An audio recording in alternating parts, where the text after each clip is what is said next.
சட்னி குழம்பு பண்ண போகிறோம்.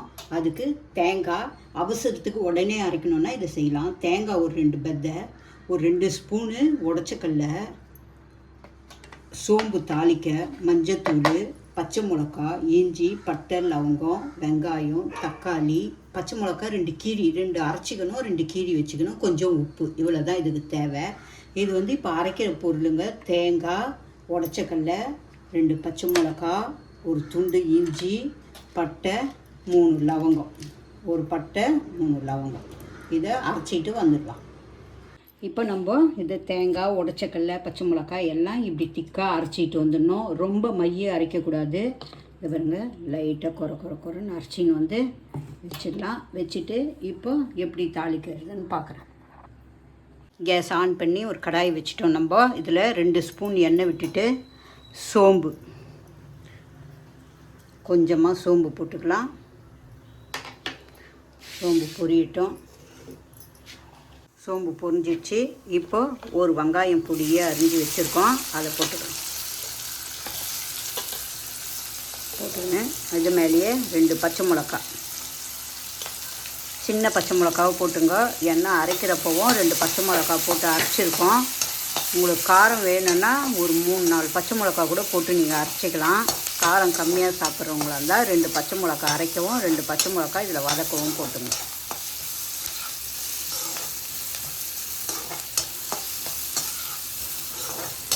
வெங்காயம் நல்லா வதங்கணும். இது ரொம்ப டேஸ்டியாக இருக்கும். இட்லி, தோசை, சப்பாத்தி, பூரி, இடியாப்பத்துக்கு எல்லாத்துக்கும் இந்த திடீர் சட்னி சூப்பராக இருக்கும். நீங்களும் உங்கள் வீட்டில் செஞ்சு பாருங்கள். இதை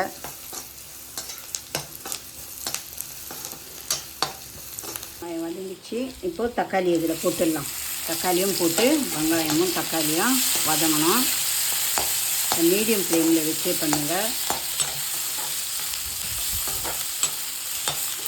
வதங்கிட்டு இதில் உப்பு போட்டுடலாம். உப்பு போட்டால் தான் சீக்கிரம் வெங்காயம் தக்காளியும் வதங்கும்.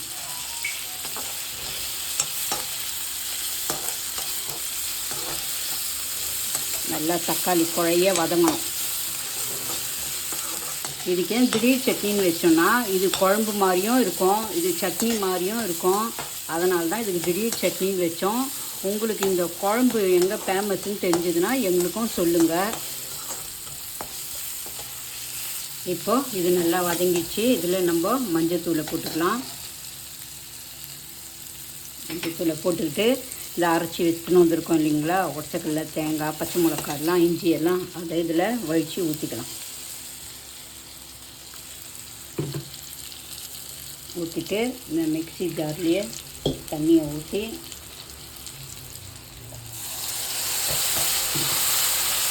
இதில் நல்லா தண்ணி ஊற்றணும். இது கொதிக்கணும் நல்லா.